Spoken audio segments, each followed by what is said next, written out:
Hello everyone, Spaced Oyster here, and welcome back to Let's Play Final Fantasy XII The Zodiac Age.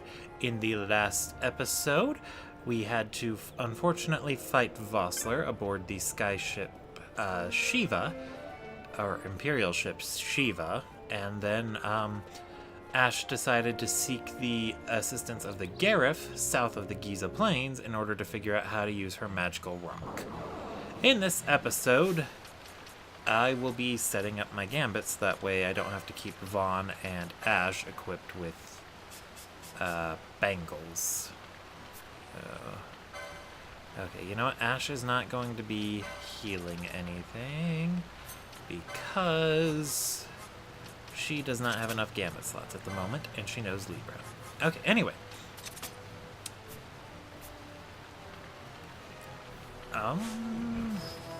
Anyway, we'll be moving on. Now that it's raining in Giza, we actually have a lot of tougher enemies to contend with here. You'll notice these hyenas are now level 19 as opposed to level 3. Now, there's a lot of stuff going on here in Giza now that it's raining. Makes it a very interesting place. Well, I guess, you know what? I'm going to run around as Bosch since he got a new piece of equipment to show off.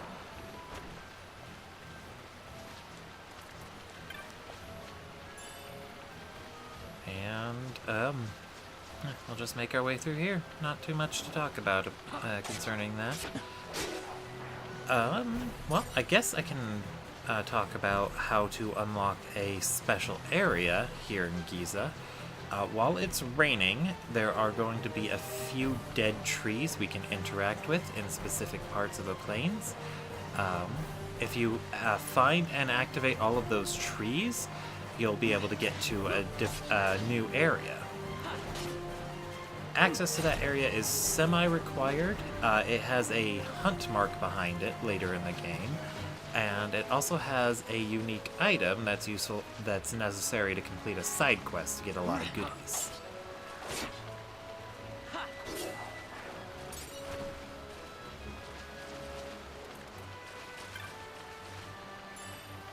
So yeah. I think our first tree, well, not the first, a tree is up here. I'm not 100% sure, though. I'll just keep looking around for it. I don't know their exact location, but when in doubt, just explore the Giza Plains while sticking close to the river, and that is an elemental over there. We're a little higher level, but I'm still not comfortable enough to find it, so I'm just going to turn off magic gambits.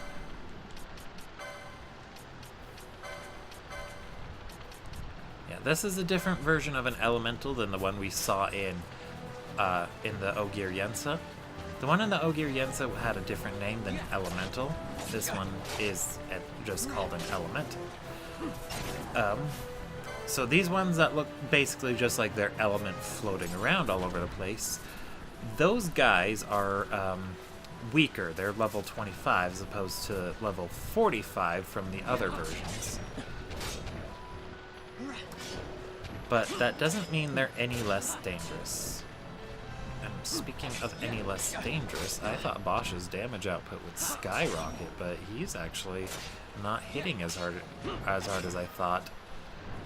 I assumed he was going to have a very noticeable advantage over the other guys, but no, he's actually not hitting that much harder than him right now. It might be because his katana, they didn't have the best katana he can possibly equip available compared to Balthier's sword and Vaughn's dagger, but still, it's rather surprising to me.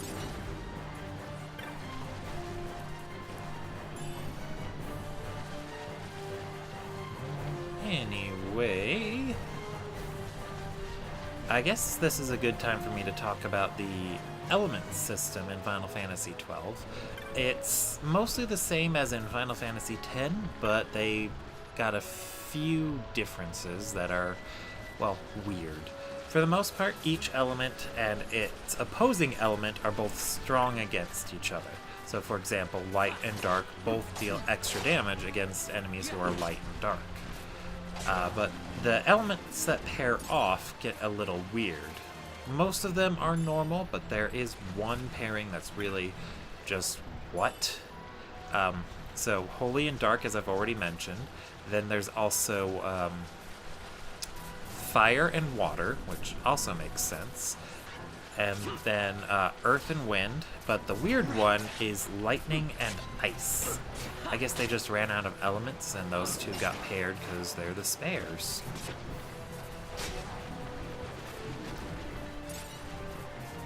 So generally, just when you're thinking about elemental affinities, always try and figure out what element does this monster use, and then most likely they're going to be weak to its opposing element.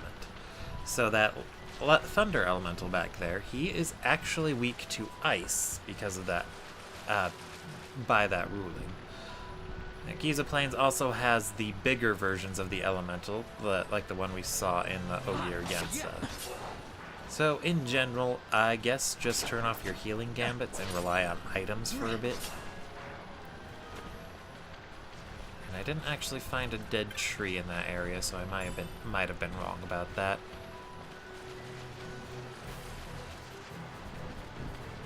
I don't know what Vaughn was doing, but oh well. Vaughn likes to be weird.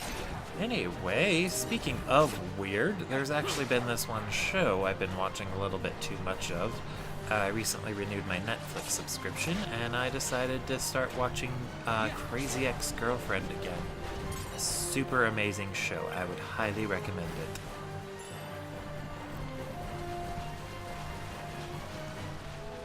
Although it's probably not for everyone. Its premise is a little off-putting. It's a TV musical of all things. But it works really well. The main character, the actress who plays her, she actually got her start on YouTube writing music videos. Really good ones, by the way. Rachel Bloom's her name. Wait, what am I doing? I don't need to save.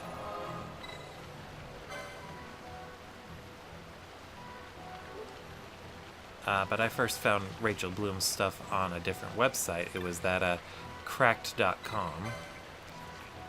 Not sure how much I'd recommend going there. They usually do a lot of things in lists. I haven't visited that website in years, though. Ooh, regen. This guy's a ghost. I don't want to talk to him right now, though. I can't talk to him because I don't believe in ghosts. That's a lie. I don't know. I don't know if ghosts are real or not, and so saying I don't believe in ghosts is weird. Anyway, we're gonna move on and continue to explore Giza. I do love how quickly all this grass and stuff grew in. Like last time we were here, when it was dry, it was nothing but deserts, and now nothing but grass. And speaking of grass, this is a unique enemy. Sorry if you can hear that, that's my phone. I'll check my messages later. I'm gonna film this episode first, and then we're gonna take care of that. Elemental could be nearby, otherwise I'd just totally heal up. I probably should do that, actually. Where's Kira? There's Kira.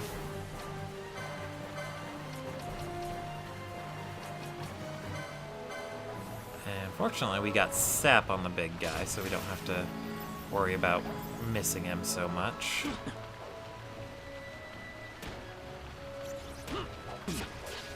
Woo!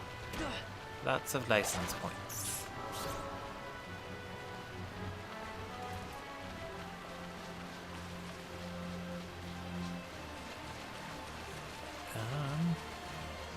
I thought I'd have more to say, but I really don't. The element board's weird. I guess I could go over a little more details about the dual job things, but I think I already covered that pretty well. Yeah, no, I don't need to do that. That was all pretty much covered anyway.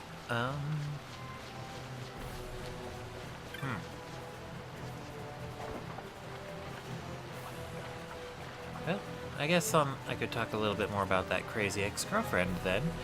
The title actually is intentional. It's not as misogynist as you'd think, though. The show itself is more about how the character is making herself ultimately unhappy by not realizing that the thing she wants most in life, or the thing that gives her the most fulfillment in life, is unrelated to her relationship status. But she's so convinced it's being in a relationship with certain people because last time she was in a relationship, or a really good relationship, it was at a camp where she did music. So she's assuming that the guy was the important part, and not the fact that it was a music camp, and it was the one time she wasn't focusing completely on her career. I shouldn't say the one time. The big time she wasn't focusing just on her career. At the same time, though, it actually does a lot of stuff pretty well. Like its message about not having to pursue a relationship isn't the same as saying that no relationship will ever make you happy. In fact, there are plenty of characters in that game, in that show, who are perfectly happy in relationships. Let's see, I'm gonna go ahead and turn off Penelo's stuff. Actually, no, I'm gonna keep it on, but I'm gonna change it to potions. I should have just done that for Bosch. High potion and Phoenix down. And then I'll change them back to spells when we're done in here. And Fran, I didn't set up any spells for Fran. Okay, we are good. And speaking of Fran, it's her turn to get to run around a lot. Ooh, wait, no, I want to run around as Penelo. I've never had her use a gun before. This should be hilarious.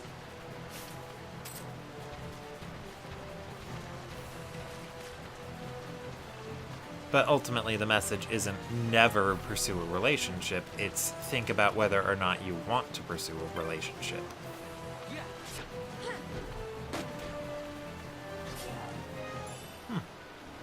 I guess the the frog things count as beasts. Yeah, the biggest downside to guns is that it takes a long time for characters to attack with them. But that's just the price you pay for guaranteed damage of a specified amount. Oh, I always loved these croc enemies, by the way. They got their eyes right under there, and they just look adorable when they got those open. Oh, I could just stare at it and go, "Duh," all day. So I did try to double check what generates hate and aggro in this game, and I didn't find anything conclusive. A lot of people just said it was the amount of damage you deal, but as I stated sometime earlier, I thought it was using area of effect abilities, because I've had a character reliably keep aggro on themselves, spamming a skill that does no damage in an area of effect. In this case, I had them set up to use Traveler on a flying enemy. And if you use Traveler when you haven't taken any steps, it does no damage, but it's still an area of effect ability, so it did no damage to all the enemies around it. Oh, that's adorable. Penelo really feels the kickback from firing the gun. Alright, moving on to the next part.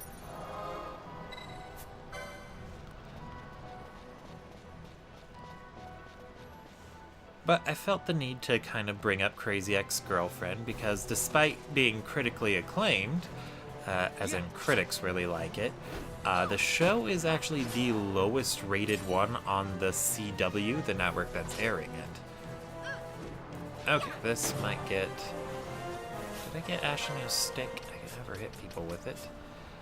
Yeah, but I don't have the license for it. Maybe I've earned enough license points for her to use that. I have!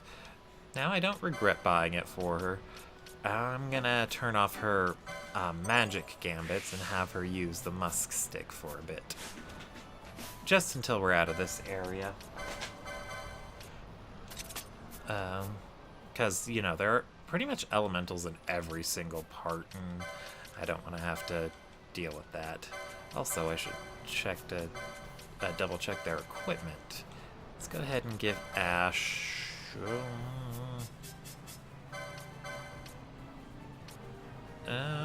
let's give her a rose corsage. Why not?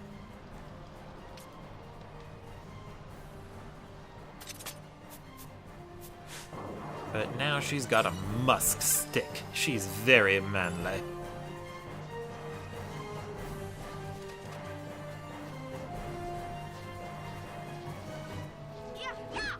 Oh, I turned off her attack gambit. Oops.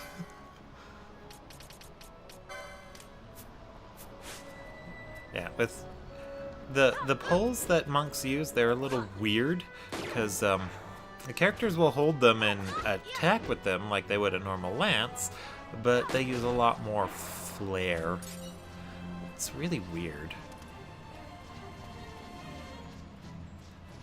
Oh, you'll notice there's a little bar under Penello's health, under Penello's name. I probably should have pointed it out earlier, but that indicates a mist charge. You'll get mist charges to represent your mist charges once you've unlocked a quickening or an esper. So Penello has one of her quickenings unlocked, and Balthier has a mist charge because he's got an esper unlocked. In the base game, Final Fantasy XII on PlayStation 2, your mischarges were directly tied to your MP. If you used up a mischarge, it would drain your MP. Usually it would just drain it all the way. I think there would be some exceptions, but it was pretty much so tough to get into those situations where you'd have an exception. It's just safer to say it would drain all your MP anyway. Let's see. Anyway, your characters can get a grand total of 3, one for each level of quickening, or an esper that costs 3 mischarges to summon. And, yeah, they're a lot more useful in the Zodiac Age here, because instead of draining your MP, the mischarge is its own separate thing that you have to build up. Touching a save crystal automatically fills it up, so it's pretty easy to have it on hand. But once you've used it, it's pretty tough to fill it back up again. I think using something like an elixir or MP restoring items also affects it. So I assume it's tied a little bit to MP, but not as severely as it was in the original game. Which is very, very, very nice. I'm so glad they changed that.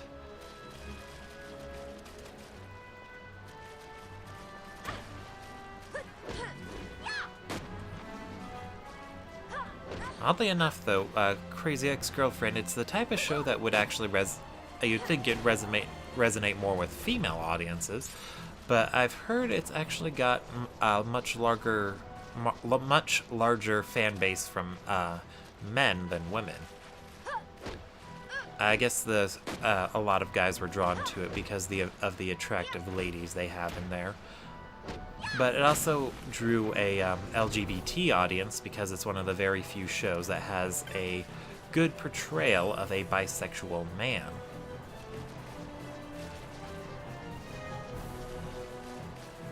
And it just does a lot of other little things right, too.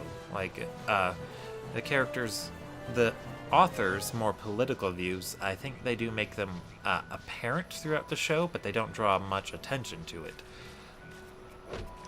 Like, you can get the impression that they're pro-choice, because at one point when the characters are considering, when one of the characters gets pregnant, an abortion is considered. They don't talk too much about it, and it's pretty much seen as what an abortion is, a last-ditch opportunity.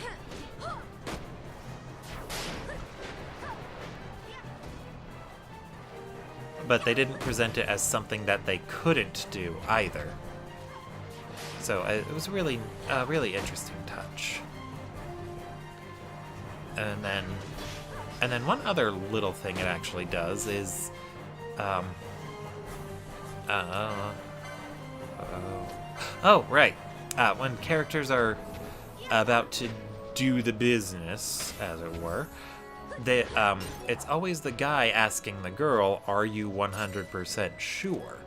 Like they pretty much pause for just a second before continuing to ask that, and it's always the guys who are asking the ladies. Almost always. I think there are a few exceptions. But I think they're pretty much just trying to instill that opinion that you should always make sure you have consent. Another nice thing. Sorry, I'm probably rambling too much. I've been talking too much about this show lately. But I just like it so much. But beyond that, I did intend to pick up that new Kirby game that came out recently and try and do a review for it, but I'm actually broke and I haven't been able to afford it, so that would have to wait. I did play a little bit of Bloodborne, but I'm having trouble getting through an area. The Upper Cathedral Ward. I'm convinced no one's ever gotten past it by this point. Not really, but really. It's just I have a tough time with the brain suckers. Like, I went into that area with 20 insight. I gave up exploring it at 0 insight.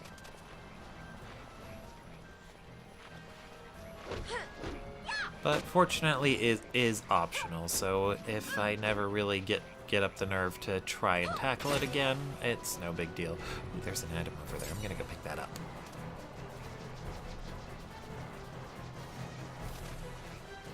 Although, speaking of gender politics, I think Ash is a good standout as another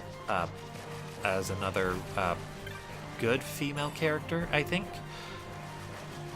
As a slasher, I think that's a dagger for... I don't know, it's an axe. And it's an upgrade. Let's go for it. Ash as another good example of a strong female character. Simply because a lot of the aspects that apply to her would pretty much apply whether or not she was a woman.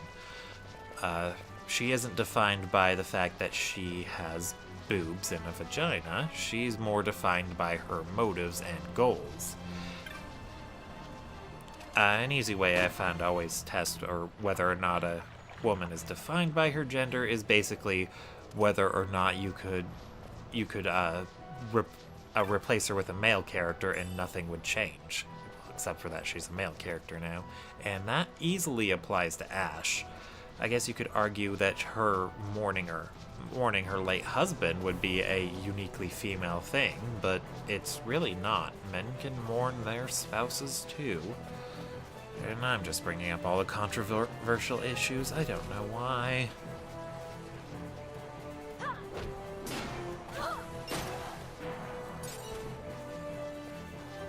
As for why they decided to use Ash rather than Rossler as the main character, I have no idea. It turned out just fine, but yeah. They could have swapped Ash and Rossler around. He could have been the main character, and I don't think the story would have been all that different. Except there would be a huge gaping plot hole about why the country that Ash would be a princess of, I think it was Nabudis, why they would send their crown princess off to fight on the front lines. Like, even if she is a warrior princess, I don't think many people would want to. But then again, I'm just bringing the issue full circle. If she is a warrior princess, then there wouldn't be any reason for her not to be on the front lines. I think I missed one, but you know what? I don't care anymore.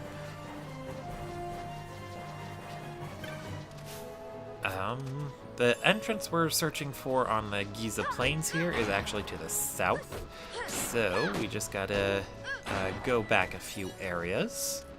Go through this small area where we ran into the little kid whose name I've forgotten already. I think it was Jin.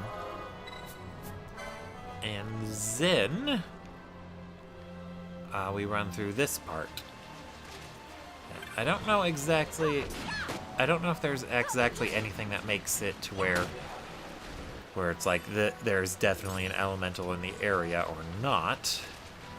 I think the fact that it's raining right now would be an indicator of that, but again, I'm not 100% sure.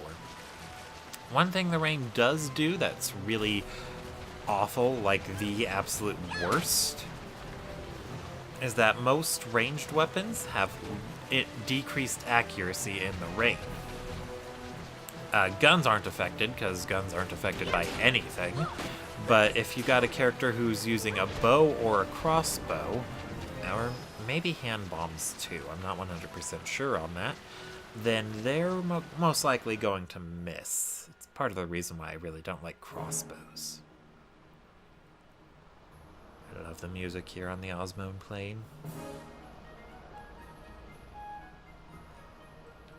Alright, I'm gonna go ahead and first I'm gonna re-equip the Wizard's Staff for Ash, and then we're turning all those healing gambits back on.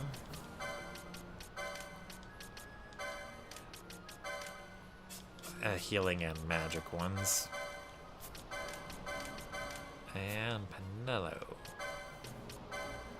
Where is Kira? Kira? And Rise.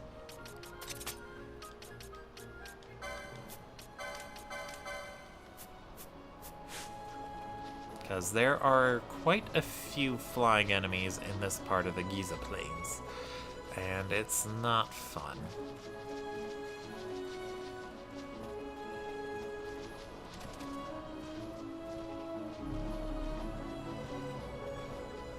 And we got these weird horse things here. They're weak to ice, and for some odd reason, that makes perfect sense and no sense to me at the exact same time. Like, it seems like something that makes sense, but at the same time, I'm thinking, why does that make sense? They're just weird ponies. Flying enemies. I think Ash can hit it with her physical attacks, but Fran isn't accomplishing anything. Alright, Fran, what can you do?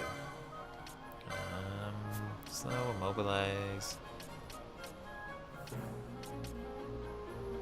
Not a good idea to use those.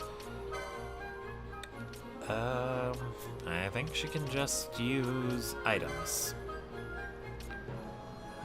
Let's go ahead and have her use... I don't know what to use.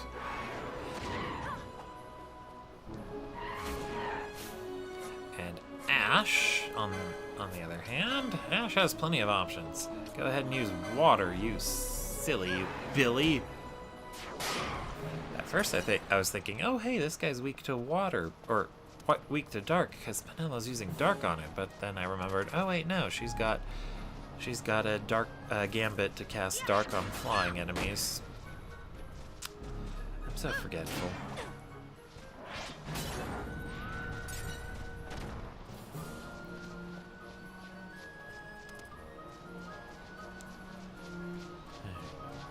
But yeah, so many flying enemies, so little time. I hate them all.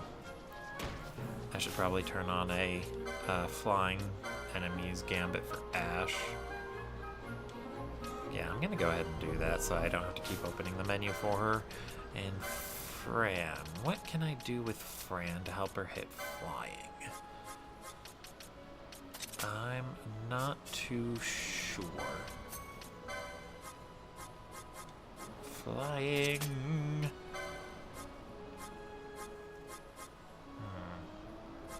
You know what? Let's try out gravity. Why not?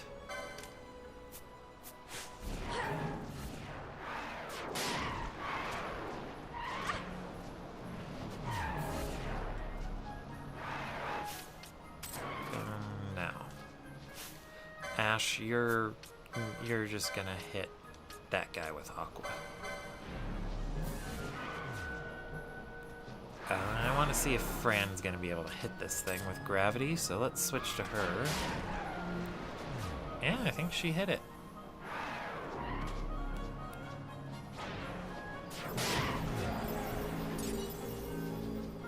Very nice. Let's see what that treasure is. I'll take the hit, why not? A weird fang thing that I assume is water elemental. Got that. I'm kind of glad gravity's actually working out, because I did not want to have to buy crossbows for Fran, too. I do not like crossbows.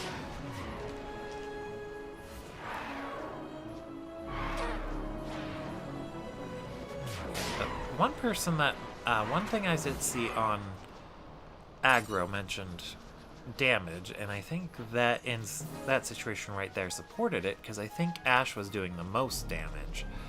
But I can't really prove it. Yeah.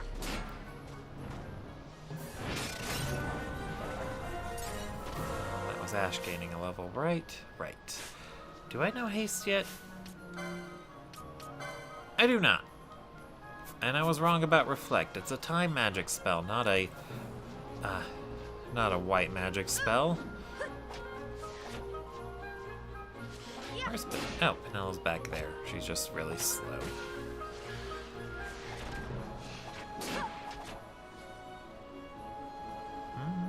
But yeah, I think I'll be calling it an episode soon. I wanted to get to the next area so that way I'd have an autosave set up. Just in case I feel like playing something else, or whatever. Because I don't think I'm all that close to a save crystal. I'd probably have to go back to the Giza plains. But yeah, I'm going to go ahead and call it an episode here. Thank you all for watching and putting up with my rambling. Next time, we'll finish exploring the Giza plains, and I'll think of things to talk about.